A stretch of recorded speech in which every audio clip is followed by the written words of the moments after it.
मुख्य रूप से अब सिर्फ 5% और 18% के ही टैक्स स्लैब रहेंगे। इसका मतलब है रोजमर्रा के इस्तेमाल की ज्यादातर चीजें और सस्ती हो जाएगी।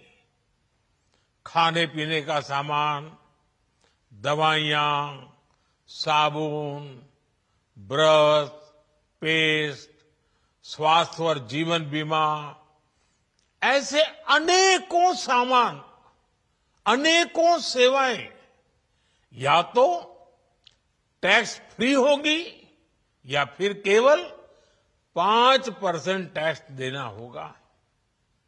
जिन सामानों पर पहले 12% टैक्स लगा करता था, उसमें से 99% यानी करीब करीब 100 के निकट 99% चीजें अब 5% टैक्स के दायरे में आ गई है।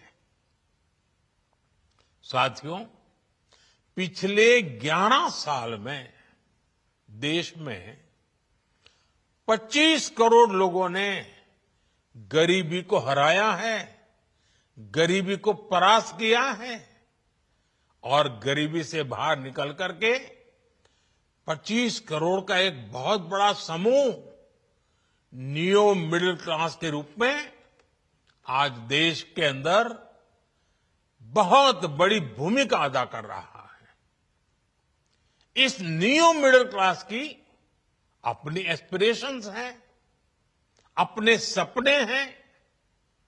इस साल सरकार ने 12 लाख रुपए तक की इनकम को टैक्स फ्री करके एक उपहार दिया और स्वाभाविक है जब 12 लाख रुपयों का इनकम टैक्स में राहत हो जाए तो मध्यम वर्ग के जीवन में तो कितना बड़ा बदलाव आता है, कितनी सरलता सुविधा हो जाती है।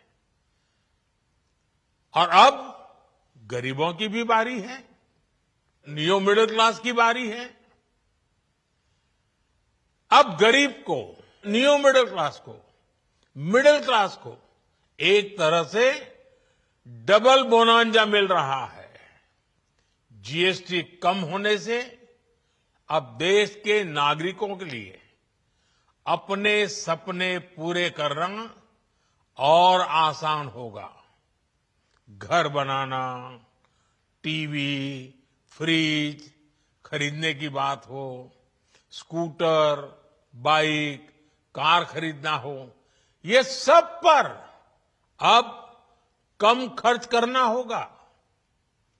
आपके लिए घूमना फिरना भी सस्ता हो जाएगा, क्योंकि ज्यादातर होटल्स के कमरों पर भी जीएसटी कम कर दिया गया है। वैसे साथियों, मुझे इस बात की खुशी है कि दुकानदार भाई बहन भी जीएसटी रिफॉर्म को लेकर बहुत उत्साह में हैं। वो बहुत जीएसटी में हुई कटौती को ग्राहकों तक पहुंचाने में जुटे हुए हैं। बहुत सारी जगहों पर पहले और अब के बोर्ड लगाए जा रहे हैं। साथियों, हम नागरिक देवो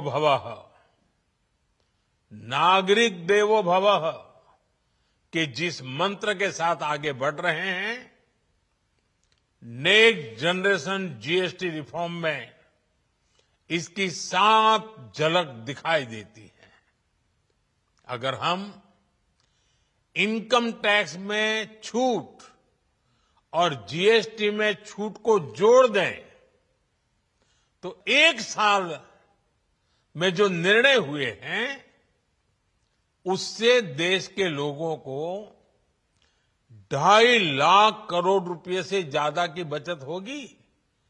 और तभी तो मैं कह रहा हूं ये बचत उत्सव है।